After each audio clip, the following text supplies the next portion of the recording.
The air in the grand ballroom of the Six Senses Hotel always smelled like money, hypocrisy, and expensive perfume that couldn't quite mask the rot underneath. Tonight, it was heavier than usual. It was the 10th annual gala of the Ngwen Compassion Foundation, an event my parents and older sister, Elena, treated as their coronation. I stood near a marble pillar, holding a glass of mineral water. My outfit, a black dress I'd picked up for $40 in comfortable flats, was an active provocation to them. Around me, a sea of Brioni suits and Chanel gowns swirled, guests laughing too loudly, performing generosity for the flashing cameras. I check my phone. A quiet notification popped up. Overseas accounts analysis complete. 94% discrepancy found. I locked the screen. Not yet. You really couldn't even try, could you? I didn't need to turn around to know it was my mother. Her tone was a familiar blend of disgust and exhausted resignation. She stepped into my line of sight, her $100,000 diamond necklace reflecting the chandelier light, her face a mask of perfectly sculpted fury. My father and Elena were just behind her, forming a united front of social superiority. "It's a clean dress, Mother," I said, my voice maintaining a flat, even cadence that always infuriated them more than screaming. "It's an insult," Elena spat, her crimson lips curling. She waved a hand at her own bespoke gown. "This is a $5 million grant night, you charity case. Global Giving Alliance is here. And you look like staff.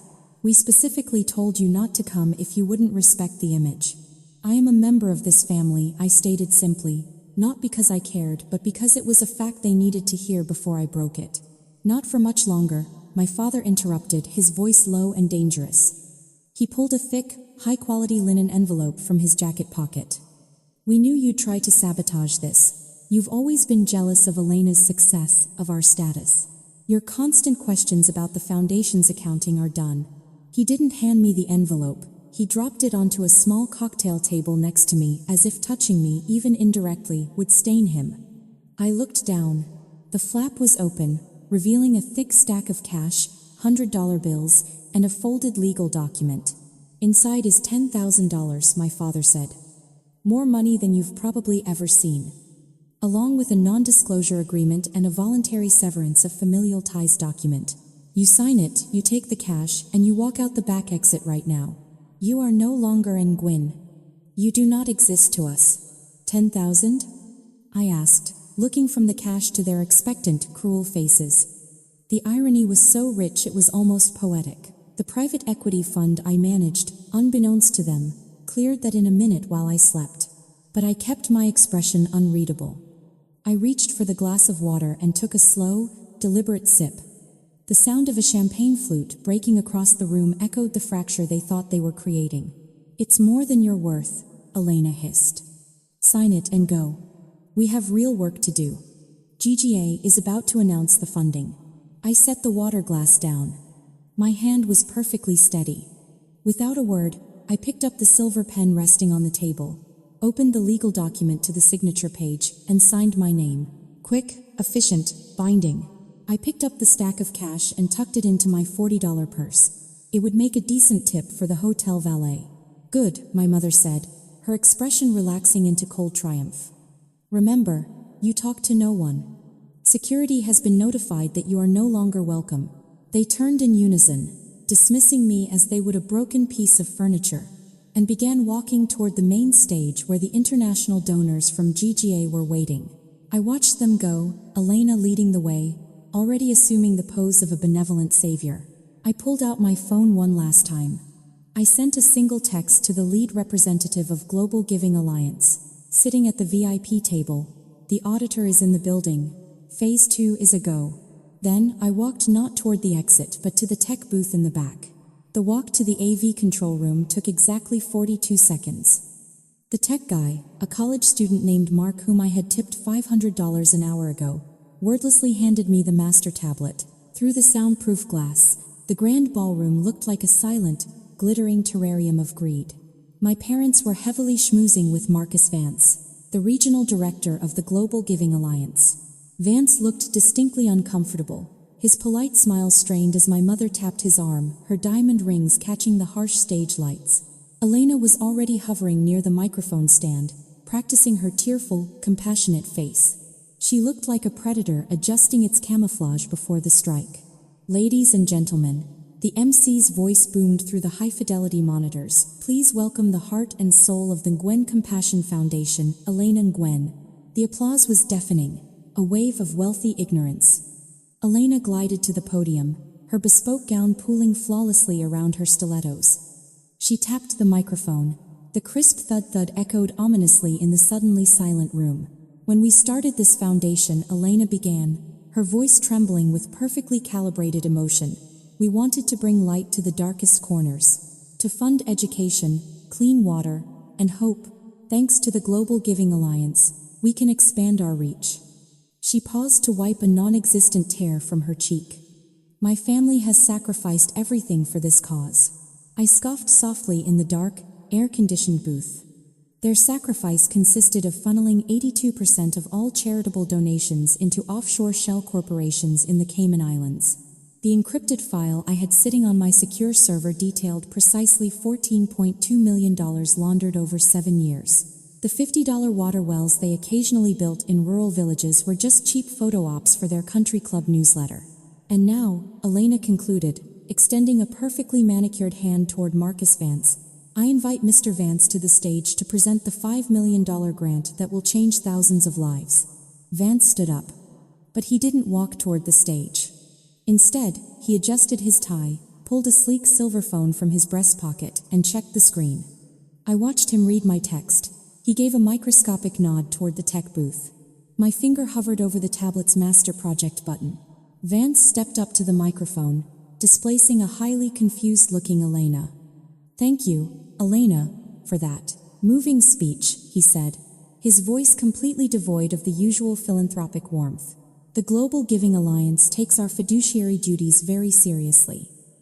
Before we issue a $5 million wire transfer, we require a final, independent audit. My father frowned from the front row, his posture stiffening. Mr. Vance, he called out smoothly, our internal accountants have provided all the necessary documentation. We passed your preliminary checks months ago. Internal, yes, Vance replied coldly. But as of this morning, GGA triggered a Class A external audit. We brought in our apex investigator, the chairman of the Sentinel Financial Oversight Board. A murmur rippled through the ballroom. Sentinel was a ghost firm, known in the elite financial world for dismantling corrupt corporate empires overnight. My father's face lost a fraction of its color. He knew the name. Everyone in the 1% did. And, Vance continued, the lead auditor has just informed me that the review is complete. Elena forced a laugh, her grip tightening on the podium until her knuckles turned a stark white. Well, that's wonderful news. Where is this auditor? Let's have a round of applause for their hard work. I pushed open the heavy door of the tech booth. The hinges groaned, a low, metallic sound that cut sharply through the murmurs of the room. My $40 flats made no sound on the thick carpet, but the spotlight operator, following Mark's pre-programmed cue, snapped a blinding white beam directly onto me. I'm right here, I said. The wireless microphone in my hand amplified my calm, flat voice perfectly across the massive hall. And there will be no applause. The silence in the grand ballroom was absolute, heavy enough to crush a diamond. I walked down the center aisle, the soft padding of my $40 flats against the Persian rug the only sound in the cavernous space. Every camera lens, every pair of eyes in the room pivoted toward me. My father's perfectly tanned face contorted into an ugly, panicked mask as he realized the spotlight was no longer his to control. What is the meaning of this? He demanded, his voice cracking, entirely abandoning his polished, philanthropic persona. Security. Remove this woman immediately. She is a disturbed, disgruntled ex-family member. 2 burly security guards stepped forward from the shadows near the stage, but I didn't even break my stride. I held up the master tablet in my left hand. I wouldn't advise that, I said, my voice echoing off the gilded ceiling. Unless you want to be named as active accomplices in federal wire fraud. I pressed the cast button. Behind Elena, the massive 60-foot LED screen, previously displaying the Foundation's angelic logo, flickered with a sharp electric hum. It was replaced by a live feed of Sentinel's proprietary financial tracking software, glaring in harsh blue and red graphics. Let's review the real books, I announced, stopping exactly 10 feet from the stage. The clicking of 100 camera shutters began, a mechanical swarm documenting their downfall. Document A, executed 3 weeks ago on the 14th of October.